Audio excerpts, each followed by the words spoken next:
मानवाधिकार आयोग ने रीवा कलेक्टर प्रतिभा पाल और पुलिस अधीक्षक विवेक सिंह को सम्मन जारी किया है। आयोग ने दोनों अधिकारियों को 28 फरवरी को दोपहर 2 बजे नई दिल्ली में उपस्थित होने का आदेश दिया है। यह मामला रीवा के बोदाबाग स्थित ज्योति किंडरगार्टन स्कूल का है, जहां 18 जनवरी को एलकेजी में पढ़ने वाले 5 वर्षीय छात्र को मानसिक और शारीरिक रूप से प्रताड़ित किया गया था। आरोप है कि छात्र के क्लासरूम में टॉयलेट करने पर स्कूल स्टाफ ने उसे डांटते हुए वॉशरूम ले जाकर कपड़े उतरवाए और उसी से सफाई भी करवाई। इसके बाद उसे सिर्फ एक कपड़ा लपेट दिया गया, जिससे छात्र को शर्मिंदगी और ठंड सहनी पड़ी, जिससे वह बीमार हो गया। इस घटना को लेकर भाजपा नेता गौरव तिवारी ने राष्ट्रीय मानवाधिकार आयोग में शिकायत दर्ज कराई थी। आयोग ने इस पर पहले ही 2 बार रीवा कलेक्टर और एसपी को नोटिस भेजकर जवाब मांगा था, लेकिन कोई प्रतिक्रिया नहीं मिली। इसके बाद आयोग ने 17 फरवरी को स्वतः संज्ञान लेते हुए दोनों अधिकारियों को सम्मन जारी कर दिया। इस मामले की जांच जिला शिक्षा अधिकारी सुदामा लाल गुप्ता की टीम द्वारा की गई थी, लेकिन स्कूल प्रबंधन पर अब तक कोई ठोस कार्रवाई नहीं हुई। अब आयोग ने स्पष्ट कर दिया है कि अगर अधिकारियों के जवाब संतोषजनक नहीं पाए गए तो स्कूल प्रबंधन के खिलाफ एफआईआर दर्ज की जा सकती है। इस मामले के उजागर होने के बाद कई अन्य अभिभावकों ने भी अपनी चिंताएं व्यक्त की हैं। उन्होंने कहा कि स्कूल प्रबंधन पर सख्त कार्रवाई जरूरी है, ताकि भविष्य में किसी और बच्चे के साथ इस तरह का व्यवहार ना हो। अभिभावकों ने भाजपा नेता गौरव तिवारी का आभार जताया है, जिन्होंने इस मुद्दे को उठाया और इसे राष्ट्रीय मानवाधिकार आयोग और बाल आयोग तक पहुंचाया। उनके प्रयासों के चलते ही अब प्रशासन पर जवाबदेही तय हो रही है।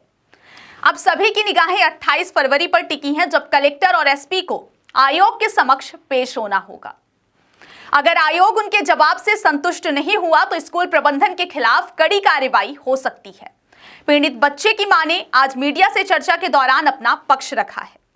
बच्चे के साथ दुर्व्यवहार की आपने तमाम शिकायतें की थी, इसके बाद अब बाल आयोग ने भी संज्ञान लिया, मानवाधिकार आयोग ने संज्ञान लिया। क्या प्रोसेसिंग हो रही है और कितने संतुष्ट हैं इससे?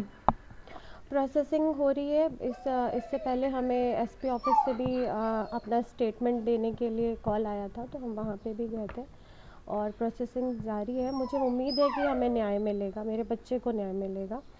और हमने तो इनिशियली डी ऑफिस में कंप्लेन की थी, तो उनके थ्रू भी जांच वगैरह की गई थी और आई थिंक थ्रू मीडिया इस चीज़ का नॉलेज में आया था गौरव तिवारी जी को। मैं उनको पर्सनली तो जानती ही नहीं थी।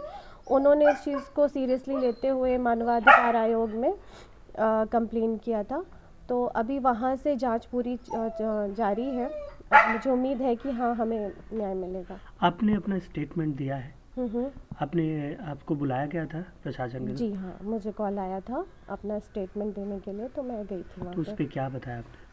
वही जो मैंने रिटर्न एप्लीकेशन में अपने दिया था, वही चीज़ें मैंने वहाँ पे भी बताई कि मेरे बच्चे के साथ में इस तरह का दुर्व्यवहार हुआ, उससे उसके गंदे कपड़े साफ़ करवाए गए और उसको एक पतले से कपड़े में रैप करके ऐसे इतनी ठंड में, जनवरी की ठंड में भेज दिया था। गीले शूज़ थे, सॉक्स थे, तो यही चीज़ें मैंने वहाँ पे भी बताई थी। क्या चाहती हैं कि किसी बच्चे के साथ दोबारा ऐसी हरकत? जी हाँ, बिल्कुल मैं चाहती हूँ कि किसी भी बच्चे के साथ इस तरीके की चीज़ दोबारा ना हो, क्योंकि बच्चे बहुत ही मासूम होते हैं। उनका मन इतना कोमल होता है कि अगर उनके साथ ऐसा कोई ट्रॉमेटिकल चीज़ें होंगी तो वो काफ़ी इम्पैक्ट करती हैं उनके फ्यूचर को। तो मैं यही चाहती हूँ कि जो मेरे बच्चे के साथ में हुआ, ऐसा किसी के बच्चे के साथ में ना हो। अभी तक की जो प्रोसेसिंग है उससे खुश हैं? नहीं, अभी तो ऐसा कुछ सच नहीं हुआ है, एक्शन ऐसा प्रॉपर एक्शन कोई लिया नहीं गया है, बट स्टिल मैं चाहती हूँ कि इसमें मुझे है विश्वास कि आगे होगा कुछ, तो मुझे न्याय मिलेगा। मेरे बच्चे को प्रेशर या दबाव बनाने की? एज सच तो मैं नहीं कहूँगी कि प्रेशर और दबाव। हाँ, कुछ कॉल्स आते थे, मतलब कोशिश की, तो फिर हमने इग्नोर किया है उसको।